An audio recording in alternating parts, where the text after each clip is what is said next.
এইটোতো থাকি যাব আৰু চিৰদিনৰ কাৰণে থাকি যাব আৰু জুবিন দা অন্তৰত থাকিব একদম পুৰা থাকি যাব তাৰমানে অনুভৱটো থাকি যায় মানে আছে আৰু সেইটো এতিয়াৰ পৰা নহয় এই যেতিয়া আঁকিছিলা তেতিয়াৰ পৰাই আৰু নকা আগৰ পৰাই মই ভাবিয়ে থাকোঁ জুবিন দাৰ ফটো এখন আঁকিম নেকি এদিন আঁকিম নেকি ক'ত আঁকিম মই ভাবি পোৱা নাছিলোঁ তাৰপিছতে আৰু লগৰজনে ক'লে কি আঁক য'তে আকৌ আঁক তাতে আৰু মই চিন্তা কৰিলোঁ বুকুতে আঁকি দিম আৰু কোনেও কাৰণে বুকুতে আঁকি দিলোঁ সেইটো কাৰণে বুকুতে আঁকি দিছোঁ সেইটো কাৰণে কেইদিন লাগিল আকৌ বুকুতে আঁকোতে এনেই 15 দিনমান লাগিছে আৰু ৰখি ৰখি আঁকিছোঁ যে মানে সেইটো এটা কষ্টও এটা আছিলে মানে যন্ত্ৰণা এটাও আছিলে 15 দিন গৈ খুচি থকা ৰৈ থকা মানে তথাপিও কিন্তু জুবিন দাৰ প্ৰতি ভাল পোৱাটো যে আছে সেই ভাল পোৱাটোৱে সেই মানে বিষখিনি নাইকিয়া কৰি দিছিল চাগে হয় এই ফটো চিলেকশ্যনটো কেনেকৈ কৰিলে মানে তেওঁতো বহুত ফটো আছে বাৰু এইখন কোনে চিলেক্ট কৰিলে ফটোখন যে এইখনে আঁকিব লাগিব ইয়াত বুলি ফটোখন আমি দুজনে চিলেক্ট কৰিছোঁ তাৰপিছতে পৱন নামৰ ল'ৰাজনে ফটোখন দিছিলে আমি যোনখন ফটো চিলেক্ট কৰিছোঁ সিও সেইখন ফটোৱে চিলেক্ট কৰিছে সেইকাৰণে তিনিটাৰ মাজত তিনিজন য'ত নিৰঞ্জনটোত সেইকাৰণে এইখন ফটোৱে হ'লগৈ এইখনে হ'লগৈ যে জুবিন সদায় ক'ত নাথাকে জুবিন থাকে প্ৰাণত জুবিন থাকে মনত আৰু জুবিন থাকে ইয়াৰ অন্তৰত এই স্মৃতি ত্ৰিনয়নৰ দেহত চিৰদিনৰ কাৰণে থাকিব চিৰজীৱনৰ কাৰণে থাকিব এয়া হৈছে বিশ্বনাথৰ ত্ৰিনয়ন সি জুবিন গাৰ্গৰ এই যি প্ৰতিচ্ছবি অত্যন্ত কষ্ট অত্যন্ত দুখ যন্ত্ৰণা সহি সি নিজৰ শৰীৰটোত আঁকি লৈছে ত্ৰিনয়ন আৰু তলত লিখিছে মন যায় জুবিনদাৰ সেই এখন ফটো সি ফটোখনৰ চিলেকশ্যনৰ কথাটো ক'লে আৰু লগতে বিষাদৰ কথাখিনিও ক'লে যে 3 দিন ধৰি কেইদিন ধৰি তুমি পিছত হেৰি কৰিবলগীয়া হ'ল ইয়াৰ কাৰণে 15 দিনমান হৈছে 15 দিনমান মানে পিছত মানে আঁকি হোৱাৰ পাছত এইটো তুমি গ'লেগৈহে যাবগৈ আৰু ইয়াতে টেটুটো তাৰমানে গ'লেহে যাব মই মৰিলেহে যাব আৰু তাৰমানে স্মৃতিখিনি লগত লৈ যাবগৈ আৰু এই সাঁতুৰি পেলাই জুবিন দাৰ নিচিনাকৈ যাব লাগিব তেনেকৈহে হ'বগৈ আকৌ জুবিন দা ক'ত কেনেকৈ গৈছে মৰি পেলাইতো হেৰি কৰি গৈছে ন সাঁতুৰি পেলাই মৰি গৈছে মই তেনেকৈয়ে যাবগৈ লাগিব স্মৃতিখিনি লগত লৈ জুবিন দা কেনেকৈ সাঁতুৰি হেৰি হৈছে ঘৰত তোমাক তেতিয়া একো কোৱা নাছিলে নে যে এইটো কেলৈ আঁকিলি কিবাখিনি কৈছে আৰু কিয় আঁকিলি কি কথা আঁকিছ আৰু তেনেকুৱাই কিন্তু জুবিন দাৰ কাৰণে নহ'ব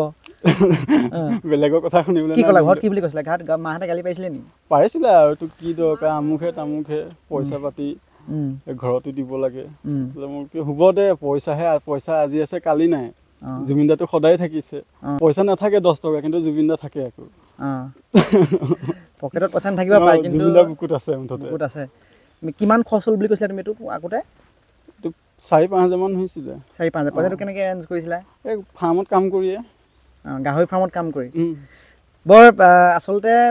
বৰ আচৰিত কথাটো আচৰিত নহয় আচলতে জুবিন প্ৰেম সি গাহৰি ফাৰ্মত কাম কৰে গাহৰি ফাৰ্মত কাম কৰি পোৱা কিমান 4-5 হাজাৰ 4-5 হাজাৰ টকাৰে সি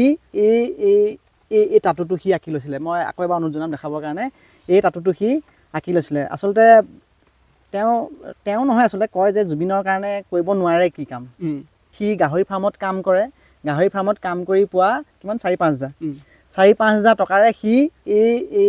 এই টাটুটো সি আঁকি লৈছিলে মই আকৌ এবাৰ অনুৰোধ জনাম দেখাবৰ কাৰণে এই টাটুটো সি আঁকি লৈছিলে আচলতে তেওঁ নহয় আচলতে কয় যে জুবিনৰ কাৰণে কৰিব নোৱাৰে কি কাম এইটো তোমাৰ এটা ভাল পোৱাৰ প্ৰকাশ কৰা এটা মানে এটা ৰাস্তা তুমি যে তেওঁক ভাল পোৱা নহ'লে মানুহে নিজৰ শৰীৰটোতো বহুত ভাল পায়তো মানুহে তুমিও ভাল পোৱা ময়ো ভাল পাওঁ গতিকে তুমি ইমান কষ্ট লৈ তুমি 15টা দিনে তুমি প্ৰথম কষ্ট পাইছা তাৰপিছত আকৌ তুমি বেজি ল'বলগীয়া হৈছে গতিকে সেইটোতো প্ৰেমেই হ'ব তেওঁৰ প্ৰতি থকা গতিকে তেওঁৰ প্ৰতি থকা যিটো ভাল পোৱা সেই ভাল পোৱাটোৱে তোমাক আচলতে এই গোটেইখিনি কৰাইছে এইটো অঁকাৰ পিছত কেতিয়াবা এনেকুৱা লাগিছিলে নেকি এইটো থাকিয়ে যাব মোৰ দেহত এতিয়া কেতিয়াবা কিবা অকণমান বেয়া লাগিছিলে নেকি বা কিবা হয়গৈ নেকি নাই এইবিলাক হ'লে আৰু হ'ব আৰু একো ডাঙৰ কথা নহয় মানুহটো মৰিবই লাগিব এদিন হ'লেও যে এইটো আঁকিয়ে যে মৰিব লাগিব সেইটোতো কথা নহয় কিন্তু তেওঁক ভাল পোৱাটোতো ভাল পায় আৰু 4-5 হাজাৰ টকা সি আজিৰ পৰা 4 বছৰ আগত এই টাটুটো সি আঁকিবৰ কাৰণে সি খৰচ কৰিছিল আৰু ইণ্টাৰেষ্টিংলি সেই পইচাটো সি গাহৰি ফাৰ্মত সি কাম কৰি পাইছিলে গাহৰি ফাৰ্মত নহয় জানো মৰম ভাল পোৱা কিমান থাকিলে আচলতে এইদৰে কৰিব পাৰে শেষত কি ক'বা দাদাৰ স্মৃতিটো তুমি সেইটো পালা যোৰহাটত যে তোমাক চুই চালে দাদাই ভাল কৰিছে বুলি ক'লে সেইখিনি স্মৃতি গোটেই জীৱনৰ কাৰণে থাকি যাব তেতিয়া মোক চুইছে কিন্তু জুবিন দা মৰাৰ পিছত মই চুবলৈ মানে যোৱাগৈ নাই আৰু মোৰ অসুবিধাৰ কাৰণতে মই যোৱাগৈ নাই মানে তো গ'লো হয় গাড়ী ঘোঁৰা বাইক চাইক থকা হয়তো পইচা পাতি থকা হয়তো মই গাড়ী ভাড়া কৰিয়ে গুচি গ'লো হয় তো পইচা পাতি নাই ন সেইটো কাৰণে অসুবিধাত মই যোৱা নাই আৰু এবাৰ চুই চাবলৈ মন আছিল দাদাক আছিলেতো শেষবাৰৰ কাৰণে শেষবাৰৰ কাৰণে কিন্তু গুচিয়ে গ'ল আৰু বিশ্বনাথ